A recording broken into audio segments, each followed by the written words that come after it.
Jerry notices that this guy kind of resembles Steve and decides they have a new head of security. He's going to be Steve for a day, and he will take care of any security problems we have. Okay. Jerry takes the opportunity to make a joke about the new Steve as he introduces the next segment. Welcome back. My guests today have shocking sex secrets. This is right up Steve's alley.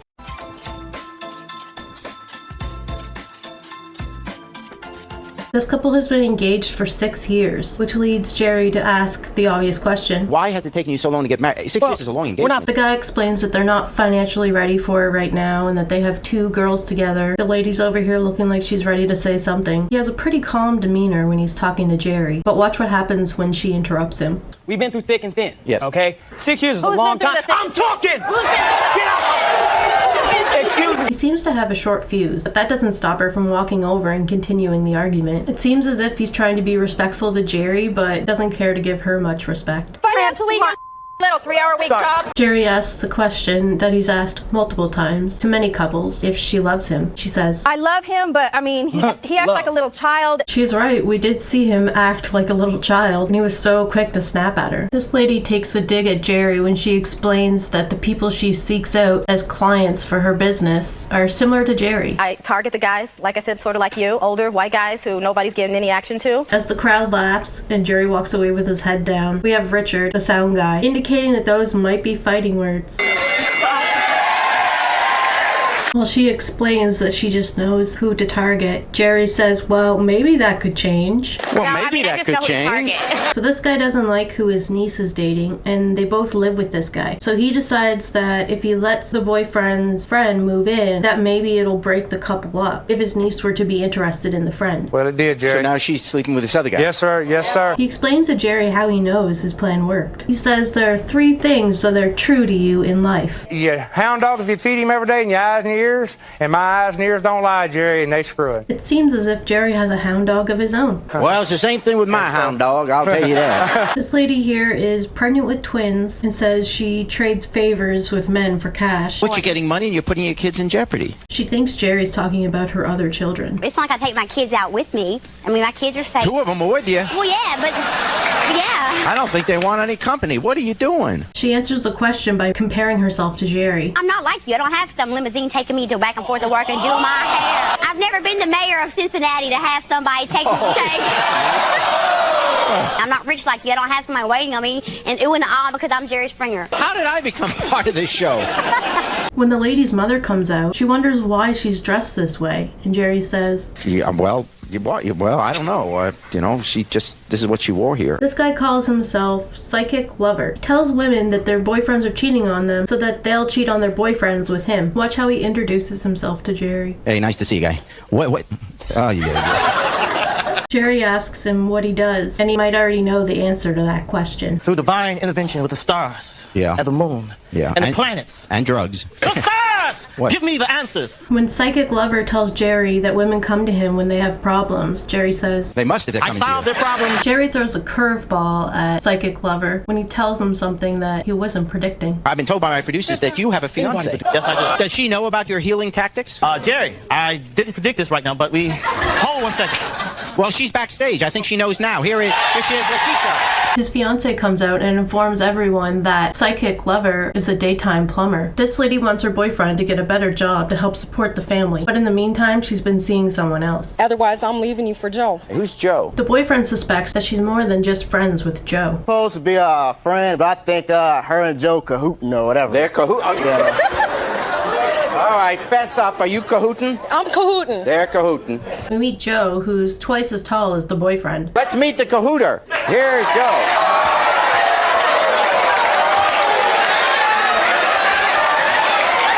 Security's already making room for the fight. This lady is fighting with an 18-year-old girl over the same man, and this is how she describes her to Jerry. You get beside her and say boo, and she jumps and cries like a little wuss. Jerry wants to put this theory to the test. All right, I'm going to bring her out here and I'm going to say boo.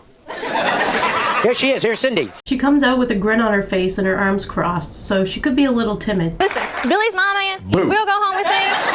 And you need to get on with your life. I guess the lady was exaggerating. When his ex-wife had nowhere else to live, his new girlfriend let her move in with them. When he started talking about getting back with his wife, his girlfriend wanted to know why he would do that to her when she was just trying to be nice to the wife because she felt bad about her situation. Yeah, and I also told you don't bring her in the house. But I felt sorry for her. She called me. He says she might have felt sorry for the ex-wife, but probably shouldn't have let her move in. I feel sorry for roadkill, but I ain't gonna get down and pick it up. This guy says that his girlfriend is embarrassed by the ways he tries to impress her while at the store. Sitting in a store parking lot and mooning people is showing off for me. You thought that would impress her? Yeah. Here's another way he tried to impress her. It wasn't no good when I struck across the parking lot one time and wearing nothing but a smile. Guess that didn't impress her, did it? No, it didn't.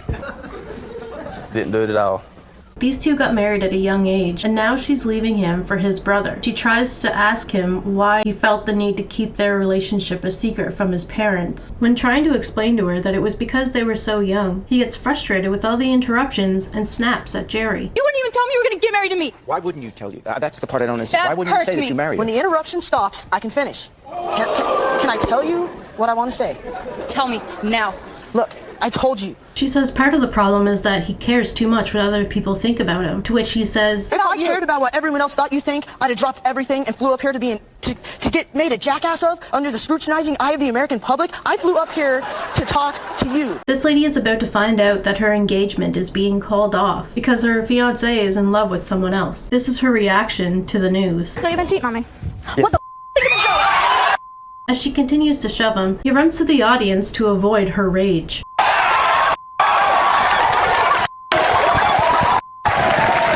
He finally makes it to the men's room, and she's not afraid to go after him. As she tries to get him to come out by kicking down the door, Steve comes in and tries to convince them to get back on stage. This is a men's room. Do you care? I don't care. I do. When she sees that her methods aren't working, she changes up a bit and tries to go in another direction to get him out of there. Hold on, Donna, come on. Listen, come on. Let's get out of here. Come on, hey, listen, come on. You gotta come out of here. Come on. She goes back to her original method of kicking the door, as Steve still tries to convince her to leave the men's room. Listen, really, you gotta get out. There's men that they're gonna come in here. I don't care. Use the bathroom. With her still pounding at the door, Steve tries to convince the guy to come out at the stall. He says he's not coming out as long as she's still in the room. So finally, Steve has an idea and it actually works. Jimmy, take her back to the studio. Come on. Psycho. All right, man, she's gone. She's gone. Once she leaves the room, he feels safer to leave the stall, so they both make their way back on stage. On her way back to the stage, the crowd is yelling Kelly instead of Jerry. When he returns to the stage, they start booing.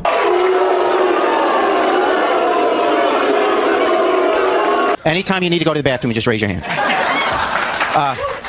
This lady has a question for the boyfriend, asking why he didn't break up with her at home rather than coming on TV to embarrass her in front of everybody. When the boyfriend starts to clap back, this lady, who looks like she could be Kelly's mother, storms the stage. Look at the high five when she returns to her seat. This lady's upset by the proposal and pushes him so hard that he stays down. When he finally gets back on his feet, she dares him to try it again. Try again. Try again. This guy is here to tell his coworker that he's been seeing his coworker's girlfriend. He says his coworker has a temper, so thought it would be easier to tell her the news here rather than while they're alone. You go ahead. I'm going to stand over here. All right, sir. Oh, my God. She reacts in a manner that he predicted. What did I tell you, bitch? What did I tell you? They better run, bitch, boy. What did I tell you? What did I tell you, man? What did I tell you? Yeah. He continues the conversation with her from the audience. When this guy comes out, he doesn't give the girls a chance to even confront him because he runs right into the audience. Jerry assures her that he can go get him. I'll get him. Get a mother on the Jerry. Get a mother on the Jerry. Let me just say, shh, all these seats are taken. Why don't you sit With all the fighting that the Jerry Springer Show is known for, Jerry says, It's amazing I never get hurt. this lady is trying to get Todd's attention while the crowd yells to leave Todd alone. He takes his safety into his own hands and takes a daring escape through the secret exit. But it's not long until the spot is no longer a secret. And he comes tumbling back out of the wall.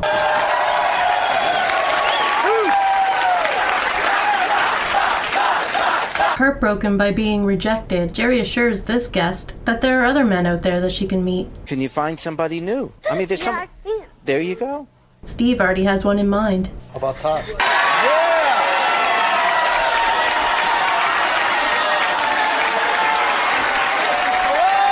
As the crowd yells Todd's name, he takes her backstage to start their date. She's too busy thinking about the evening ahead to be waving at the camera. This lady has an offer for Todd. I brought my own beads and I'll give them to Todd if he takes off his top. And he accepts.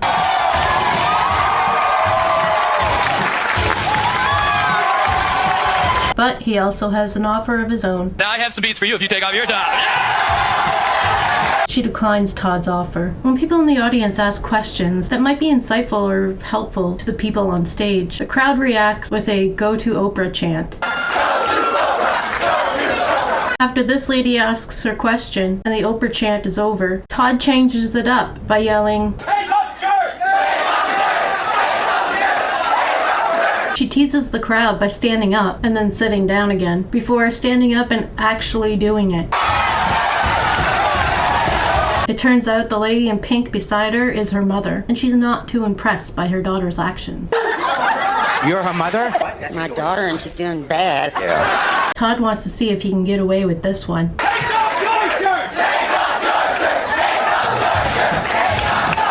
I'm surprised he even got the first one. Just when we thought we were having an Oprah moment, there you go. This is one of the most unique Springer bead moments that they've ever showed. I want my Springer bead! They went with it, even getting the guy to go up on stage. While Steve directs him on what to do, he seems to really like the cheering from the crowd. Steve directs him a little more on how to finish off the show.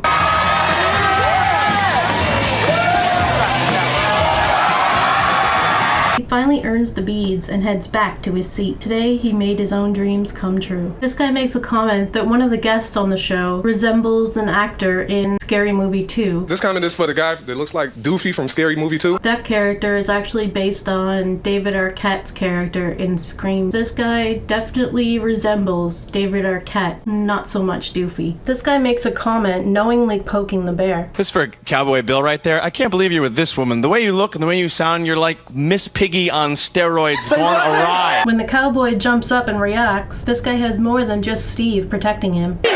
He's scared of you! Not knowing how to react to the situation, he decides to return to his seat. But it's not the last time he'll be jumping up. Yeah, this is for the southern illiterate cowboy up there. The crowd can't hear his question because they're chanting at Steve for doing his job so well. This time he makes sure that they can hear him. Say it again. Say it again. Said you need to wash your skanks up there, killing everybody up there. The two ladies he came with were fighting earlier in the show, and the security were having a hard time trying to get close to them to break them up because they had a really strong, unpleasant odor. This guy has a line he's been saving so he could hit on one of the guests' girlfriends. This is for Twinkle Toes. You called me a construction worker, but I'm a plumber. Ask your wife. She likes the way I lay my pipe. The guy has a brief response before he's told that they're moving on to the next question. Right. That's cute. I asked my wife how she lay your pipe. Next question. This guy might have a question for one of the guests. The girl in the brown, can you do us all a favor and go back and get yourself another shirt? But they have a demand for him. Give me your shirt! Give me your shirt! Give me your shirt! He decides she could probably use it more than him.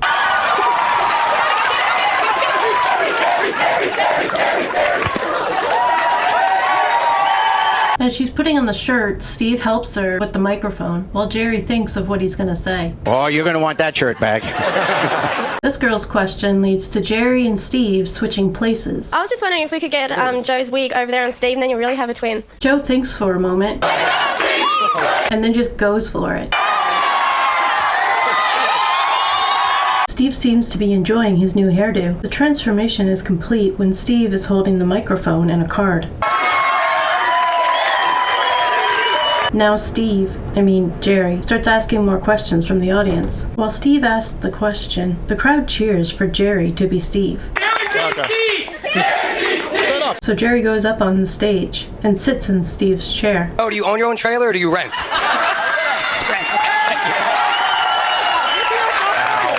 Jerry's picked up a few moves from Steve from all the years of watching him break up fights.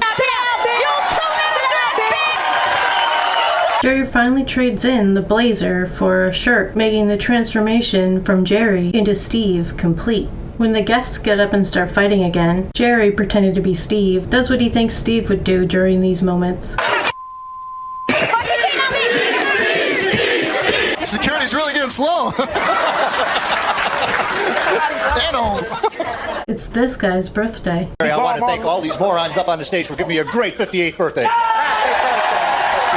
Some of the shows would end with some backstage antics from the security. Steve says he wants to help him out by giving him some tips. Girls like the real clean look, so we thought maybe we shave your back for you. Todd shows up with a towel, some razors, and shaving cream and starts smearing the cream on his back. Steve starts to shave his name on this guy's back. I'm telling you, Steve, don't you cut me. Oh, I won't. You better not cut me, man. I won't.